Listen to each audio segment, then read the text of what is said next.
Welcome to Talkin' New York Real Estate. Today, we're going to do something a little bit different. If you've been listening to the show for days, weeks, or years, you know the questions, you know the voice, and you know the guest.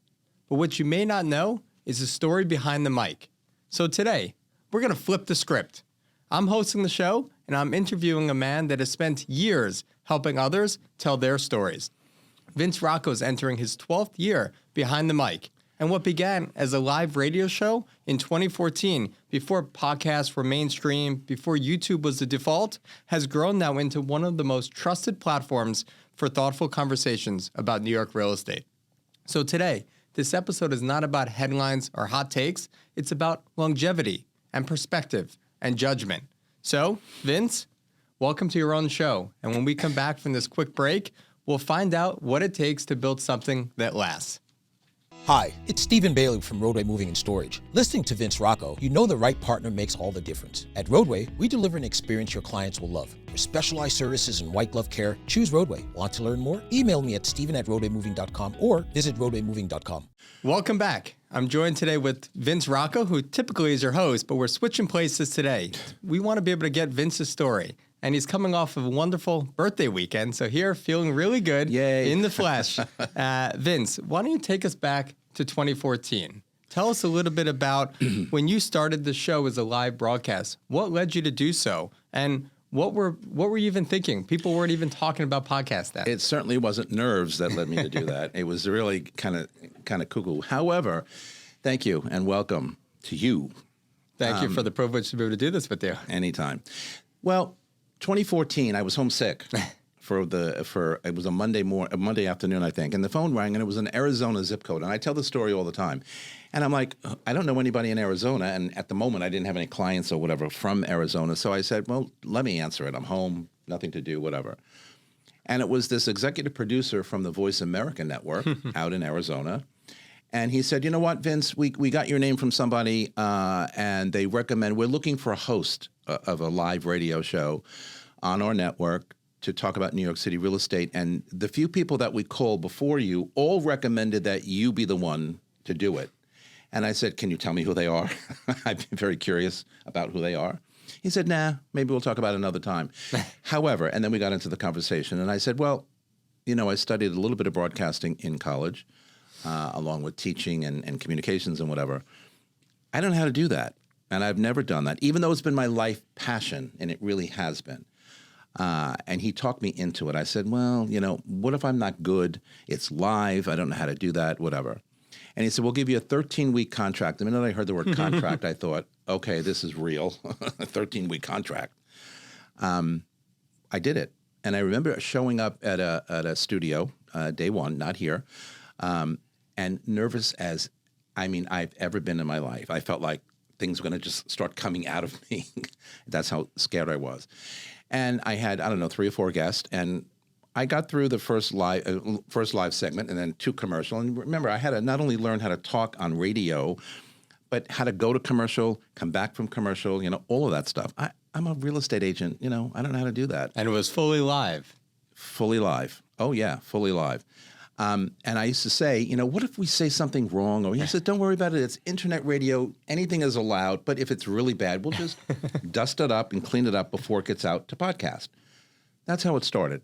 And so we went from that original 13-week contract to a 1-year contract. And then that went on for 8 years before I changed the whole concept. And we are now strictly off network. And we're podcast and YouTube series. And we do it here at Brown Harris. And it was a great learning experience, and I've grown, I think, as a host from that, not knowing how to do it to now feeling very confident, but actually loving the fact that someone else is hosting today, and I get here just to sit and answer questions. Stress-free. Yep, trading places. So someone sought you out to be able to run the show. So that's fascinating. What sort of problem or void in the market were they trying to solve by creating the show back then? Yeah, that's a great question. And, the way I answer that is really simple. We didn't have really any communications about New York City real estate back in those days. And we're talking, 12 years ago. A lot of people had a lot to say about a lot of things, as we always do. But there was nothing really set in stone. There were no, other than the New York Times articles and the New Yorker articles, we just talked among ourselves, and it was not legitimate. It was not professional. It was not really a solid conversation. And I used to sit back and get frustrated and say, we need to put all of these comments, we need to put all of our thoughts into something. I first, wanted to do a magazine or a column just to talk about New York real estate. I come from a little bit of a journalistic background studying in college, so I always was focused on wanting to do something on radio, wanting to do something on TV.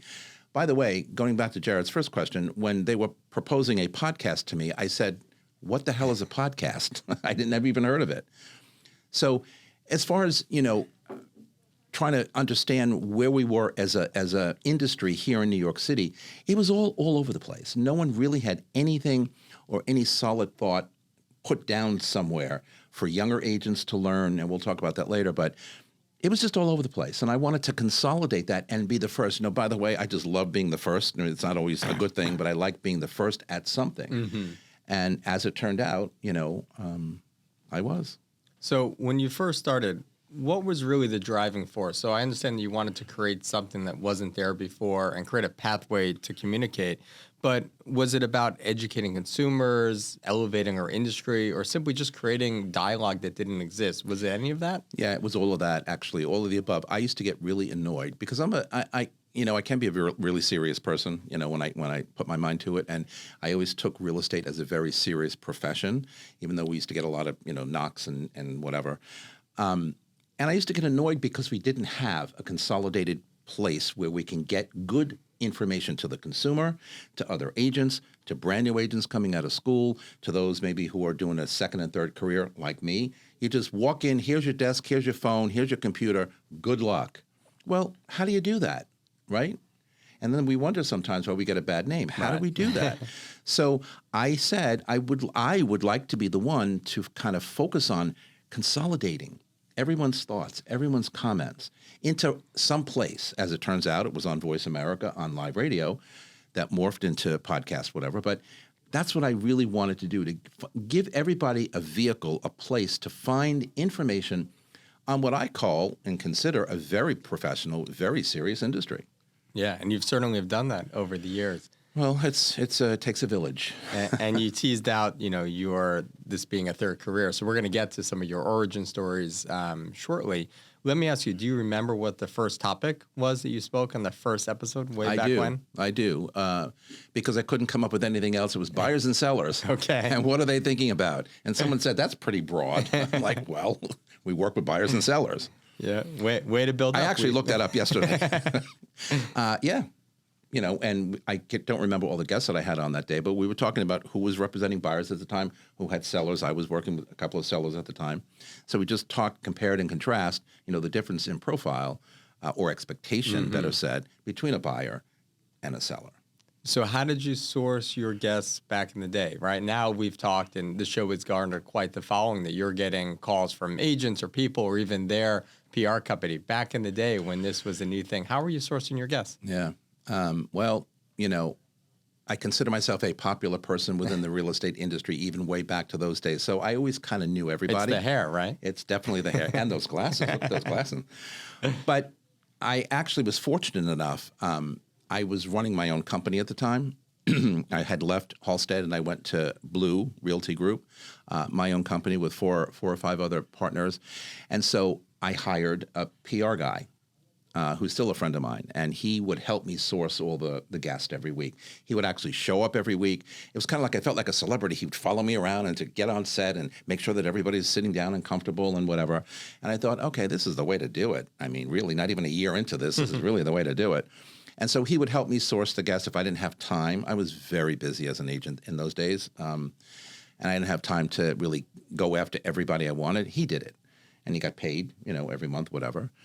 So that helped. And then, once you do it for a while, it kind of becomes routine. And then as you indicated, and we'll talk about it probably a little later, now everybody inundates me about being on the show. So I don't have to go and reach too far out. Yeah. Between the emails and the phone calls and the text messages, it's unbelievable. Thank you. I appreciate it. So if you think back to the first year, right, you talked about the first contract that you had. What were some of the biggest surprises or biggest learning lessons that you still hold near and dear to this day from starting out on the show? Had to be smart in conversation. we all can talk. And, sometimes the old expression, we can talk a good game. But you have to learn how to be smart in conversation. And I'm somebody who studied communications in college. And if you want to talk, if you want to be the authority on something, I always think that if I'm going to do something like this, I need to be the authority because people are going to look at me as the host. Yes, of course, I try and make it all about my guests because I think that's more important. But they want to hear what you have to say.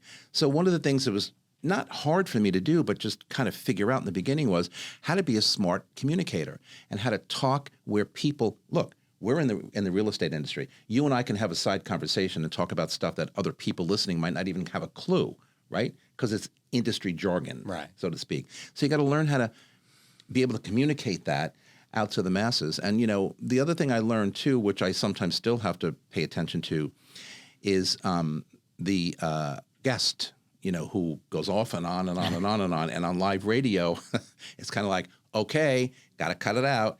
Fortunately, we didn't have a camera where I can say, hey, enough.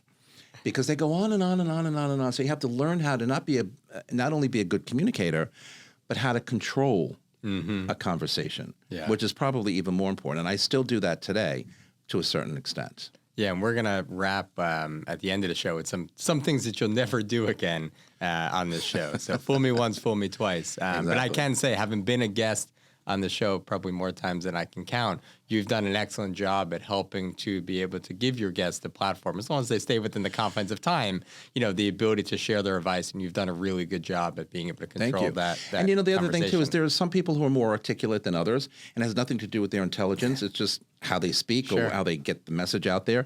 And you are phenomenal when it comes to that. But other people sometimes you got to, but you can't let it be seen on camera. You got to kind of pull out stuff from them. And it's hard, it's really hard to do. But once you're doing it for a while, you kind of say, all right, here we are. You fall into that groove. Yes, you do. All right. Well, we're going to take a quick break. And when we come back, we're going to dig into Vince's career before real estate. So stay with us. We'll be right back. I'm Brian Scott Cohen, one of the top loan originators in the country and the #1 mortgage originator at Guaranteed Rate Infinity. Guaranteed Rate Infinity arguably has the most advanced tech in the industry. Our completely digital loan process makes it easy and efficient for homeowners, from a 15-minute pre-approval to the digital application and through closing. My team and I would love to help you get into the home of your dreams. From residential and commercial closings to litigation, Romer DeBoss is your full-service real estate law firm. We blend big firm knowledge with boutique-level attention, delivering outcomes that exceed every expectation. Contact us at romerdeboss.com. We're back. So, Vince, you talked about that real estate was a second or third career for you. So let's dig into the origin. So before real estate, you were at IBM during what many would call its golden era back in the day. So what did IBM represent to you and in general at that time? I've been moved is what IBM really stood for. And I used to joke about that because my first job out of college was a school teacher, elementary school, middle school, which after a year of that, my hair stood taller than ever. It got whatever. I'm like, no, can't do that anymore. These kids are going to kill me. So they were 11-year-olds. I think I had 6th and 7th grade. I had no. So I went, and a friend of mine, a cousin of mine was working at IBM, and he said, just apply to IBM. I said, but I'm a school teacher, and I'm a wannabe journalist. What am I going to do at IBM? I applied. And I got a job in the antitrust division, the legal department, of all places, no legal experience, legal department in White Plains, working on the antitrust case that the government was suing, Department of Justice was suing IBM. They were already a year into that, and I was like a paralegal working with the outside counsel, Gravatt, Swain & Moore, which, wow, that's all I can say about them. Good. That's a good wow. And, I worked there for 2 years until the case settled, and then IBM always had a policy where, you never lost your job, so they would put you elsewhere. So they gave us a couple of choices as to where you wanted to work. I said, I want to go to Manhattan, and I want to be in sales. I want to go to one of the sales offices, and that's exactly what I did. I started as a contract administrator first, and then I went into sales, and I ended up working at IBM for 13 years, but before I left, voluntarily. But, that was an experience that kind of taught me everything. When you work for a company like that, first of all, we were the darling of the corporate world. Everybody admired IBM. We used to wear a uniform, meaning a blue suit or a dark suit, white shirt. If you didn't have a white shirt, you were sent home. Tie, kind of solid tie. Don't give me paisley. Don't give me whatever. They'd send you home. How many times I ran to the corner men's shop and bought a new tie because my manager said, well, that's not going to work. I mean, crazy. But we felt good because we dressed in very professional, solid colors. And I have to tell you something, you know, one of the reasons I feel comfortable in real estate, or even just with people, is because the people skills I learned in that company were bar none. First of all, 1 year training to be a salesperson, full salary, back and forth to Atlanta, back and forth to Dallas, no work, just learning. Unbelievable when I think back on it. And when I was ready to go out there in the fields and do that, I was like, okay, here I come. So the people skill you learn, the corporate culture that I learned. So, you know, these days, post-IBM, and that's a long time ago, no corporate culture surprises me. I mean, a lot of it is good. Some of it is really bad. But I learned from the best. And I think, you know, if I ever had to do it all over again, I would look for a company like that. I mean, IBM ended up having its problems, you know, later on, but I think you're going to ask me that later. But it's kind of like I would never do it over again in any other way. It was a beautiful place to work. And I worked on Madison Avenue and 57th Street, not far from here, and the big IBM tower. And it was wonderful. You were the elite. And I hate to say that because I don't really have an ego, but we were the elite. And, you know, when you walked out on the street and everybody knew you were an IBMer just by looking at you. And when you went into a corporate office, CEO, I used to sit down with CEOs of Fortune 500 companies, CIOs, chief financial officers, and sell $1 million, zillion-dollar systems. And if I didn't have it going on, they'd be like, okay, kid, got to go. I was in my 20s when I started. Yeah, and we're going to get to in a moment, you know, how we've seen the arc of IBM, you know, dramatically shift over the last, you know, decade or so. But you did travel a lot. I know we've talked about Way several too of the much. stories. So I'm sure your listeners would love to hear both the favorite place that you went to and maybe one of the most obscure places that you never would have gone if it was not for IBM.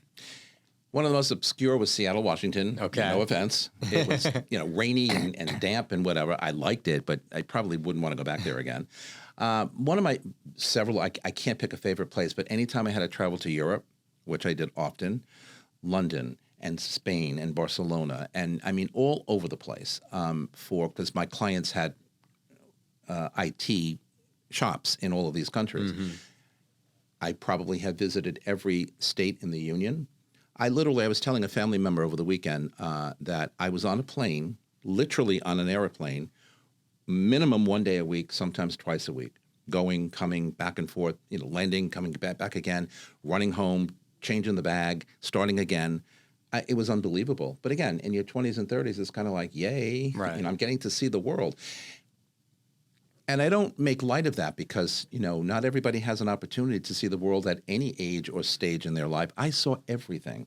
So, I mean, and then on my off times, I'd go to the Caribbean and just kind of chill out for a week or two. I owned a timeshare at the time, which was a very popular thing back in those days, on St. Martin, on the Dutch side. And I used to go there and just kind of veg out and bring friends and family members, whatever, and have a good time. And then start all over again. But, you know, one of the things I will always be grateful to IBM for, I mean, my whole career, actually, but I thank them for all the travel. And, of course, it cost me nothing. I got on a plane. I went here and there. I mean, I was all of California back in the day, you know, before these weather changes. Beautiful, just beautiful. And now you have all the airline miles to pad those. I had them for years, so whenever I went on my own, it was like, okay, check off another 100,000 miles or whatever it took. Sure. Oh my God, yeah. That's great. You could have a whole show on timeshares and how they follow you long beyond this life, but we'll leave the timeshares for another episode. So as we've talked about, IBM in its arc has changed dramatically over the years. It went from the darling that was, or the darling that is, to the darling that was. What has that change, looking back again after you've left IBM, what has that change taught you about the invincibility of businesses in today's day? Yeah, that's a great question. Look, you know, I worked there for 13 years, and I was witnessing a lot of cultural changes and significant business changes at the company. And I'm not a quitter, but I used to think, okay, they're just not getting it right. And I get really frustrated with people or with companies when they don't get it right or they make foolish mistakes. I mean, I can be, less of a patient person sometimes when it comes to stuff like that. And I would get really irritated with IBM for not paying attention. And so I finally decided after 13 years I was leaving. But one of the reasons I was getting frustrated with them is because Microsoft and then Apple after them, we took our eye off the ball. We came out with the personal computer, which was the darling of everything. We went from dumb terminals, right, to intelligent terminals called personal computers, PCs, as we refer to them today. And our original operating system was the OS operating system, okay, OS 2. Microsoft came out immediately with their version of DOS on there, which blew OS 2 out of the water. And, people are fickle. Easier to use, DOS. Easier to play with, DOS. It's still that way with outside of Apple. So we lost a lot of market share. The people within the company, executives within the company, and I had by then been promoted from a sales, person up to what we used to call the area or the region, and I was like a staff person, and my next role would have been promoted back to a branch office as a marketing manager, sales manager. But I said, times were changing, things were different. I don't think I want to do that. And so when I went into my manager at the time, I'll never forget, she looked at me, she said, "You're doing what?" I said, "I'm going to leave." Anyway, long story short, I left. And I went to work for another technology company, very different, very much smaller. But I was upset with how a company like IBM, and I still wonder what the hell they're doing, how they can go from greatness to almost obscurity and to let another little too-big company like Microsoft, of course they're not that today, eat their lunch. And they're based in your favorite city of Seattle. So. Exactly. And when I went there, I was like, no. But so I was like, okay, I can still do better things or great things if I take my show on the road, And I'm not the one who really loves change, but I almost felt it was compelled to do something different because I just was not happy. The CEO had changed, and usually they were, promoting people from within, but they started to change that whole routine. They were taking people from the outside, and a lot of us were like, hey, wait a minute. Yeah. Why are you going on the outside when we don't have that opportunity anymore to climb? Felt like someone jumped in front of you. Correct. Yeah. Well, let me ask you, were you a fan of the extra little trackpad dot, though? Yes and no. I had my moments with it. Correct. Such a defining feature. Yeah. So I was talking to somebody, one of my brothers this weekend about the trackpad. I'm like, don't bring it up. I don't want to hear it.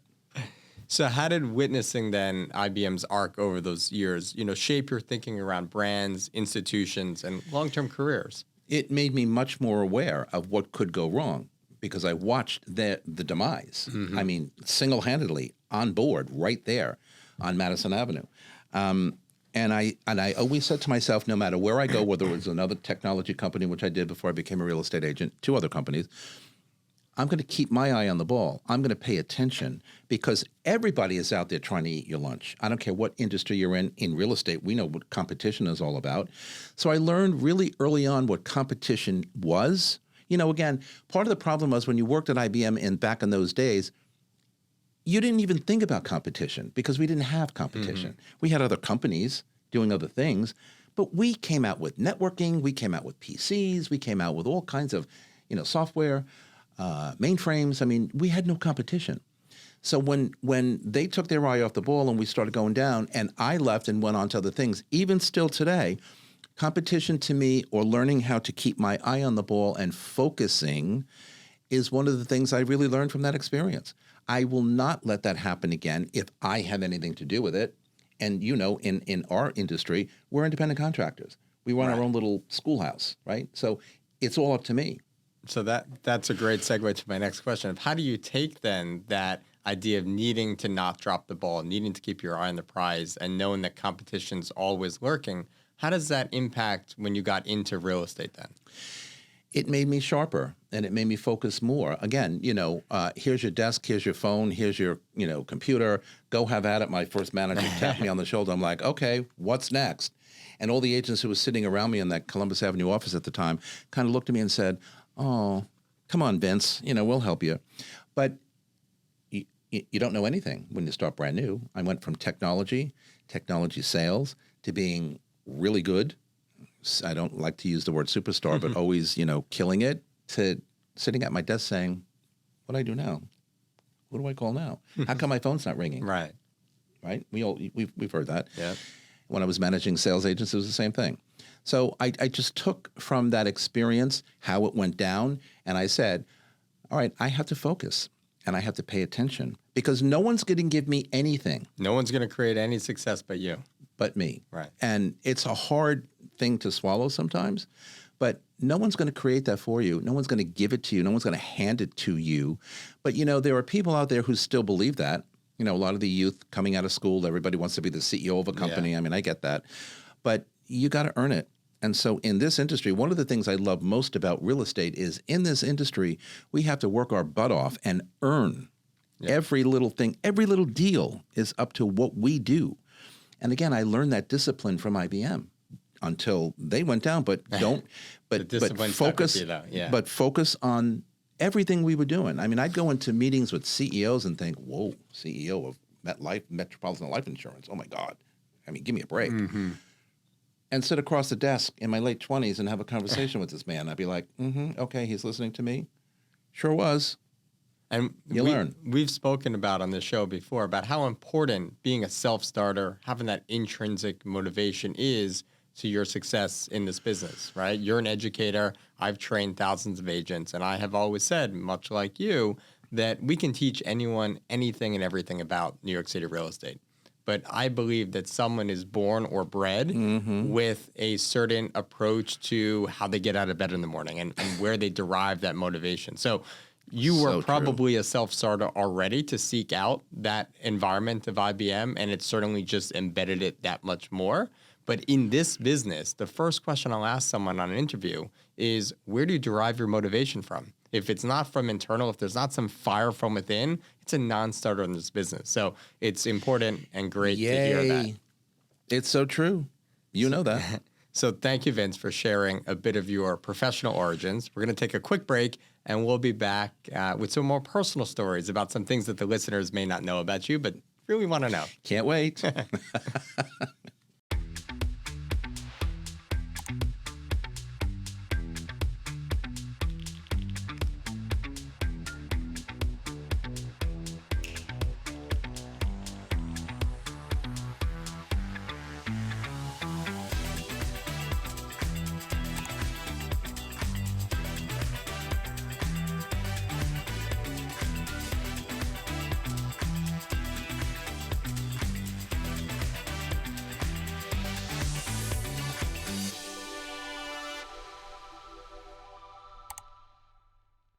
Hi, I'm Dylan Pachulik, CEO of XL Real Property Management, New York's most trusted name in luxury property management since 2012. We specialize in managing individual apartments, townhouses, and rental buildings held by absentee owners. We maintain our properties with the highest standards of quality and service so that owners can choose a hassle-free approach to real estate investing. Rented or owner-occupied, we handle it all. For more information, contact us at xl-rpm.com. We're back. Vince, you spent most of the last 12 years asking the questions. So tell your audience, what is one thing that they'd be very surprised to learn about you? First of all, I think one of the things they'd be surprised to learn about is I don't have an ego, or not that kind of an ego. In fact, when Jared was going to do this with me, I kind of sat back and thought, do I really have to talk about myself? I'm not really good at talking about myself, believe that or not. I just kind of let me be, and do my thing and whatever else. And I really, really, really don't have a big ego. But, you just learn that in order to become a part of the fabric of no matter what it is you're doing, you kind of have to participate and you have to buy into it and you have to just do. And sometimes I do stuff, or ask questions or plan a show or have a guest that, and it's uncomfortable. Mm-hmm. But, when you adopt, and again, I thank IBM for this, when you adopt that professional attitude and demeanor, you can almost kind of get through or to anything. So I don't know. I just be who I am. I'm not as big an ego as a lot of people think. I mean, it was my birthday weekend this weekend, as you indicated, and I got inundated with text messages and social media, whatever. And a couple of people, here's the other word that kind of like makes me go crazy. You're the living legend of New York City real estate, and you're a legend, and you're a this, and you're a that. And I'm like, whoa, a legend is old, okay? I'm not an old person. I'm not a That's legend. for next year. Yeah, I'm not a legend, but thank you. Okay, just say thank you. I like your show, whatever. But I sometimes get a little, like when people talk about that, because I don't really talk about the show. I really don't.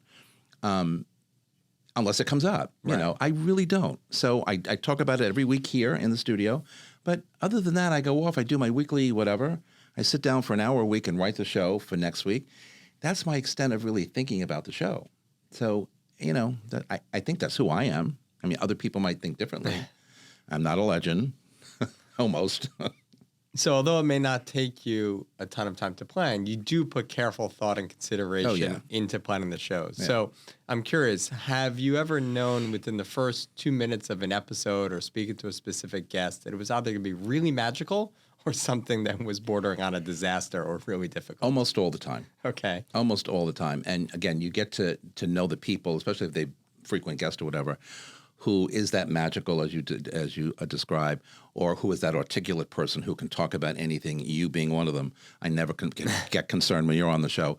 But I have had people who it's kind of like you have to pull things out of. And it's not anything to do with their intelligence, right? It's just they are camera shy or mic shy or whatever, and they can't really articulate stuff. But we know that in our personal life with people. We know good talkers or people who really sound, good, right, and others who really don't. So I can kind of pick that out, just like when I'm teaching school. One of my classes, I can't remember what, well, it's probably all of them. I go through a little scenario like, when you walk in the door, I got your number. And people get really freaked out when I say that when they're sitting in the classroom or on Zoom or whatever. And they're like, well, what do you mean by that? I'm like, I can tell who you are. As my friend over there behind the camera said, who are you? What is your why? What are your beliefs and where do they come from? I can do that when somebody walks in the room, and it's not to say I'm going to hate you immediately, but you may become somebody that I don't love over time. I'll always be nice to you. And it's the same thing on the show. When they walk in, it's kind of like, okay, really? If I haven't had them before. Mm-hmm. And there's been enough of that.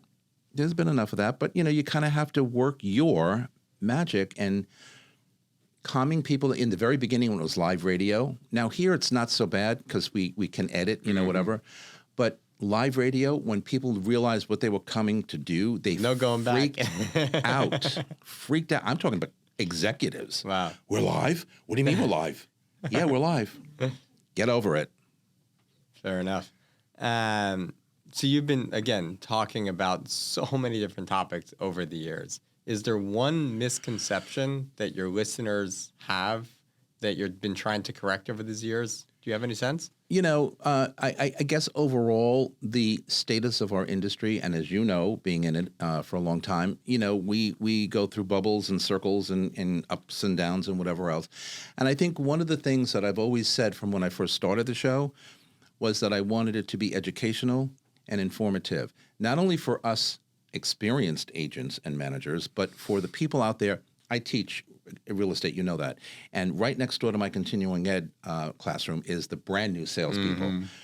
And they all come in, on a break to talk to me because my dear friend... Because you're a legend. Well, my friend next door who teaches that class, go talk to Vince Rocco. He'll be whatever. And they all have stars in their eyes. And they're going to be the $1 million listing guys running around and doing all kinds of things and making zillions of dollars. And I get a car service and I get a free lunch budget and blah, blah, blah. I'm like, no. Set expectations. Wrong. It's all up to you. So, but they learn that when they listen to the show because people talk about their experience. And one of the things I get in feedback, especially from the young students or brand new people in the industry, and occasionally, my guys back there see them come and sit in the background because they want to come and watch the show being done because they're, enamored with the whole concept. But it's educational. People say to me, well, you don't do it because you want leads. I'm like, well, sometimes I get them, sometimes I don't, but that's not why I do it. I do it for the educational and informative reasons. And you may ask us later on, I don't remember, but no one else is doing the same thing I am. Right. So, hopefully they're all going to this program, thank you, and learning something. If you can't learn something every day, listen, learn. Yeah. That's my thing. And that's why here we believe so much in being able to entertain, but more importantly, how do we inform and educate through that entertainment process? Right. So that's what it's all about. That's what it's all about. And when people kind of lose sight of that, that's when the ego takes over and the The silliness and the stunts. Yeah, and again, that's not who I am. Right. I do this. I do it very seriously. One of the things I will say about this, I mean, I've got it down to a science where it takes me only like an hour a week to plan the episode. However, it takes a little longer than that to book the guests sometimes. But one of the things, I just stay calm, but it's always. This is one thing I do out of many things I do in a given week that's on my mind constantly. I'm always thinking about who's next, what's the next guest, what am I going to say about next week's show, what about this, what about that, did the other show get posted, what about the graphic? So it's always in my mind, but I'm not necessarily physically doing anything about it. It's become a part of you. It's become part of your identity. Better said, it's become a very big part of my identity or who I am, and it's kind of like sometimes I do want to just turn it off. Just turn it off. But I can't, because it's my happy place. Right. I love it. It's akin to the market updates that I'm writing, 306 weeks in running. Again, it's a piece of it. All week I'm thinking about, what's the next topic? How do we bridge? How do we build off of and how do we do better? So I'm with you on that. Correct. So you've seen every buzzword cycle come and go. What's one of the most overused phrases today in real estate? Interest rates. What's happening with interest rates? Yeah. And as you indicated on my show not too many weeks ago, this year, 2026, we predict, we never know for sure, it's not really going to be about interest rates. It's going to be about supply and how much supply is going to be released and whatever. There are probably many, many buzzwords, but the last 2 years, I would say everybody looks at me, whether it's a seller of mine who wants to sell or a buyer who wants to buy. Well, the interest rates, Vince, I mean, really, what are we going to do about that?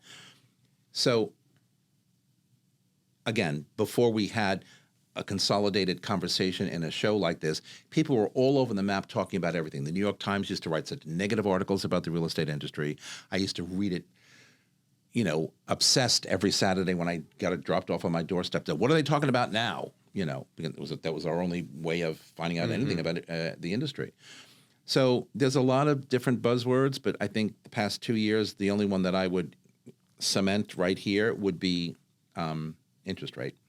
Yep, interest rates are everywhere. On a similar theme, is there a piece of advice that is commonly given or that you hear a lot that you disagree with, but you haven't really spoken out about it? In our industry? In our industry, yeah.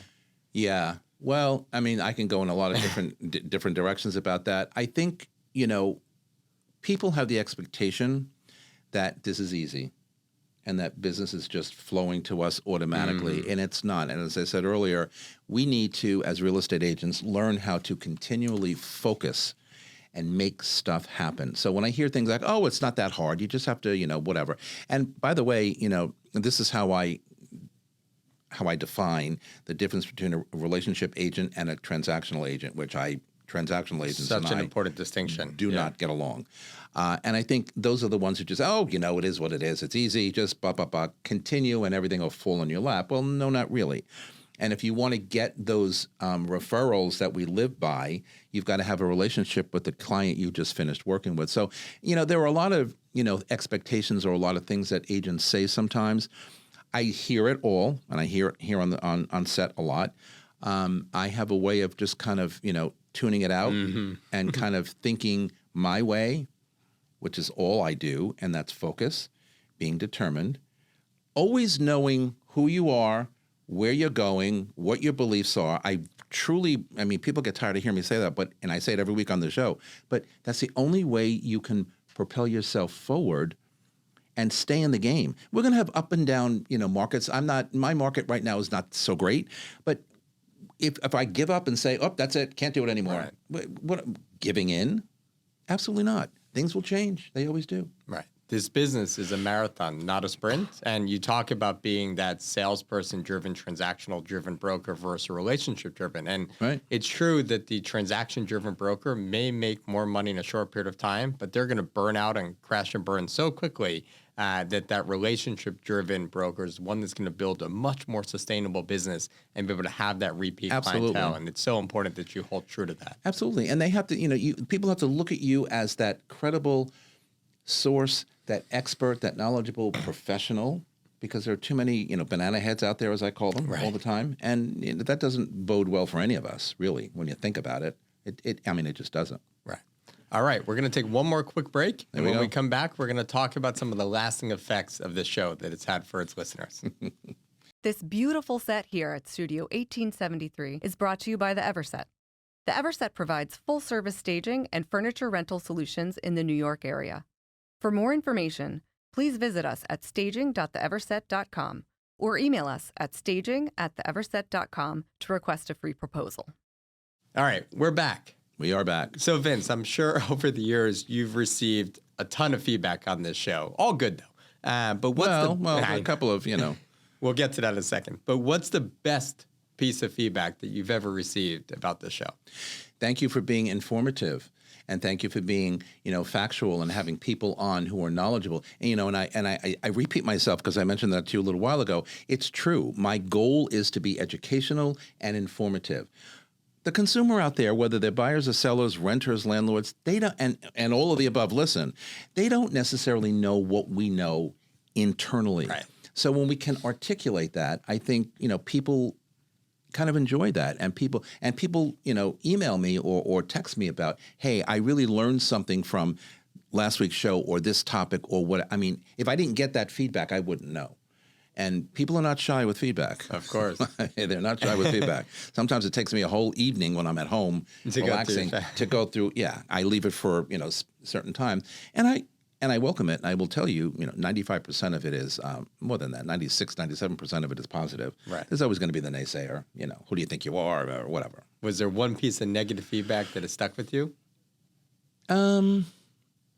No, somebody about a year ago said, "Who the hell do you think you are? You're old, and you shouldn't be doing this." And I'm thinking, oh, and you actually text that in an email to me, in a text message. You're living rent free in their head.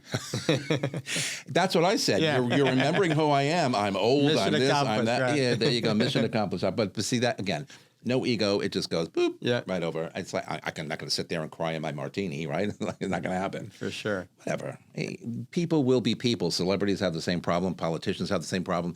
Ball players have the same problem. I'm not any of those people, but I'm exposed. For sure. And the show does an important thing in being able to help show the work and help explain the nuance and all the steps that goes on. Because what we talked about in one of the more recent episodes that I was on was about how important it is for an agent to be able to communicate or over-communicate and show their work so that the client understands everything that they're doing. And that's really, really important. So absolutely. Building on your fan mail comment, has there been a most memorable fan mail you got or piece of listener outreach? Well, I gave you the negative. I mean, I get a little bit of negative, but, that one in particular kind of made my hair stand up taller than it usually does. But a lot of the good stuff is always like a thank you. Vince, thank you so much for what you do. Thank you for being informative. Thank you for, giving us, a vehicle, back to one of your original questions. We didn't have any vehicle. We didn't have any consolidated place where agents or consumers or anybody can go to hear about the industry. And when I hear, especially from very senior, agents who have been in the business, for many, many years, whether it's Brown Harris agents here where I work or anywhere else, I feel complimented because of people who have been doing this a lot longer than me say, "Wow, Vince, that's great. Thank you for being, the person to bring us all this information every week."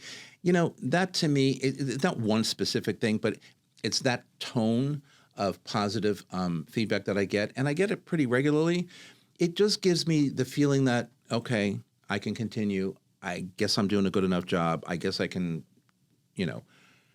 not stress about people not liking it. Because, when you do anything like this or anything in life, even our real estate jobs, you always worry about people liking me. I mean, enough to want to work with me. Right. Because it's important. You got to have that, what I always used to say, that likability factor. And that's another thing that, IBM used to teach us, in training to be salespeople. You're out there. You're out there, in front of all these corporate executives, in front of Fortune 500 companies, okay? They have to like you. So you And mentioned, we coined a phrase back in those days. People, well, one of my managers did. People buy from people they like, correct. right? So that has stuck with me. Again, thank you, IBM. That has stuck with me really my whole life. That if you're not going to like me, then I'm not going to be effective. And if I'm not going to like you, no matter what you say to me, Right. you know, okay, thanks. So building on the likability and, being someone that people will want to work with, has the show ever led to a deal or referral Yes. or some other business opportunity that surprised you? Yeah, a couple of times actually, but one in particular, and was still working, a developer in the Midwest. Out of nowhere, a fan of the show emails me and go on and on and on and on about the show. And, listen, I'm looking to buy property in New York City, and I need your advice on where it should be because I'm a developer here in the Midwest, and I want to develop brand new condominiums in New York City. And so that one kind of surprised me because that was not a referral. That was not from anybody that I knew or whatever. That came literally from a listener from my show last year. Mm-hmm. And of course, that's going to take a little bit of time because he's out in the Midwest. And by the time we look at stuff, or we've looked at a few things, just to find the right thing. But, if it wasn't for the show, I wouldn't have found that, or Right. he wouldn't have found me. Now, you know as well as I do, there are how many? 40,000 agents in New York City? Okay. There's no shortage of them. So, that was one of the ones that surprised me the most because I read that, because sometimes I read things and I'm like, really? Is that real? Or is that a real person? Right. But he was very open and honest and whatever, gave me his phone number, whatever. I called him and said, hey, he said, I can't believe you called me. And he said, I thought you would, I can't remember. You're too big to call a little old. I'm like, well, you're not a little old, whatever. You're a developer who I can read is very Right. successful. Okay. That's awesome. Yeah. So, those things don't happen every day. I wish they did. But, from time to time. All right. Well, if you're a listener listening, you know who to call now. So. I mean, anybody can call anybody. I'd work with anybody, of course. Right. I mean, that's what we do. But that one, yeah, that surprised me a little bit. All right. So In a switching good gears. way. In a good way. I love that story. Thank you for sharing. Switching gears, you've interviewed hundreds, if not bordering on now, probably thousands of guests. Yeah. Is there one question that you would never ask again? I have to think about that for a second. Other than me hosting the show and interviewing you. No. Was there a question that I would never ask a guest again? I'm going to be very honest with you. Yeah, there is one, and I'm sitting here trying to remember the question because I remember it was in my old studio, and I was here, and there were a couple of people here, and this one gentleman sitting here, and I asked the question, and I don't remember if he got ticked off at me or whatever. It did a live radio, and he went off with the F-bombs like you wouldn't believe, and my what do you call it, guy in Phoenix is whispering in my ear, Stop him, you can do it, you don't have a camera on you. He's saying things that we have to take this whole, we had to trash the whole episode. Jeez. I pissed him off about something, but he was F-bombing all over the place. I will remember, but before the end of the show, he and the other guest was sitting there like stunned, like, what is he doing? That's crazy. And then he stormed out. This was in like second year.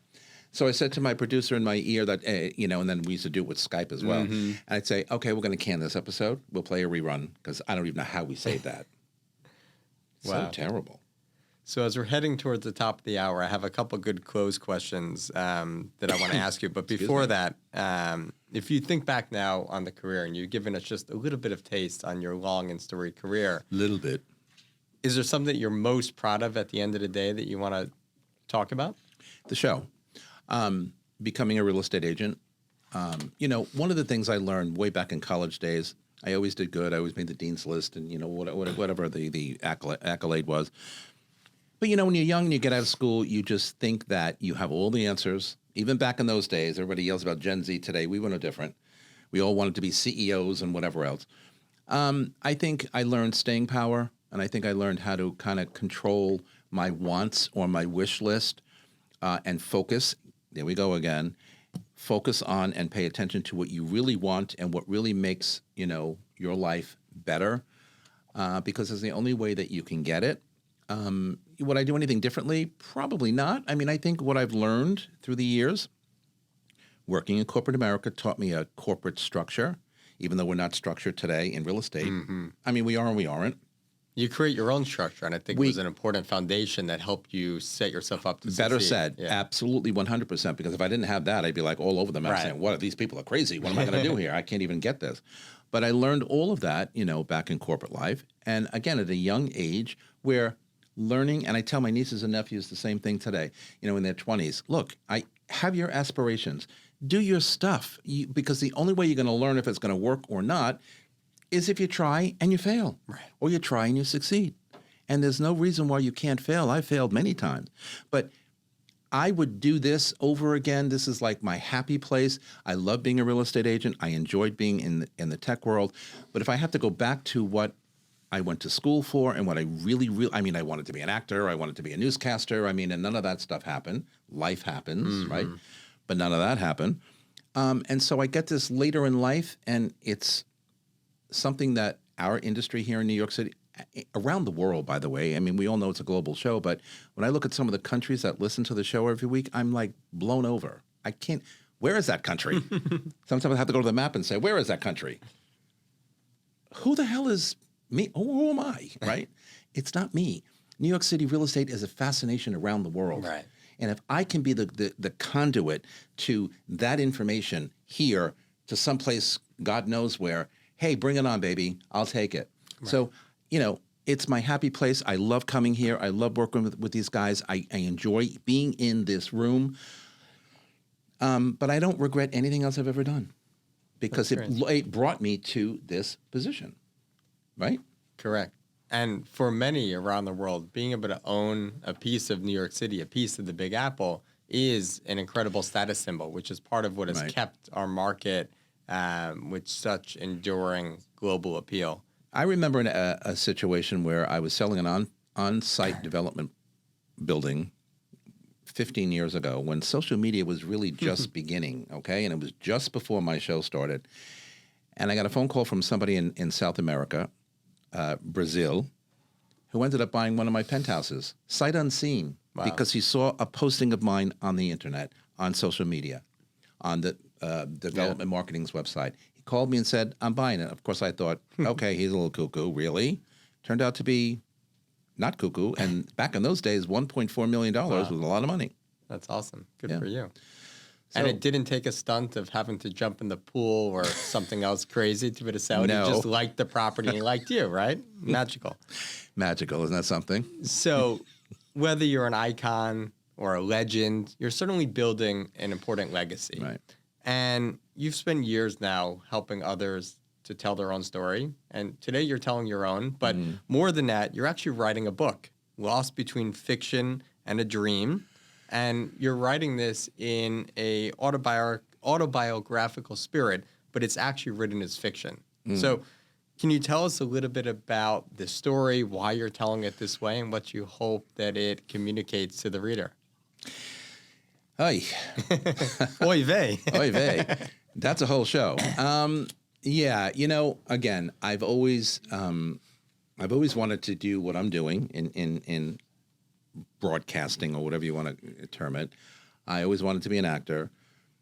When I was growing up and living my life, watching TV and living vicariously through the actors on television and wanting to be them. And I used to say to myself in my room, watching the screen, I'm going to be him or I'm going to be this or I'm going to be that. And believe me, it's going to happen. And I was determined. And so, as you go through life, as I said earlier, some things work out and some things don't work out. So the book is really going to be about those days. It's going to be about my life, but more fictionalized because, as I said before, I don't really have an ego, and most people are like, who the hell cares about you? The Vince Rocco story. It'll be like dead in a day. So I'm fictionalizing it, but with really real facts.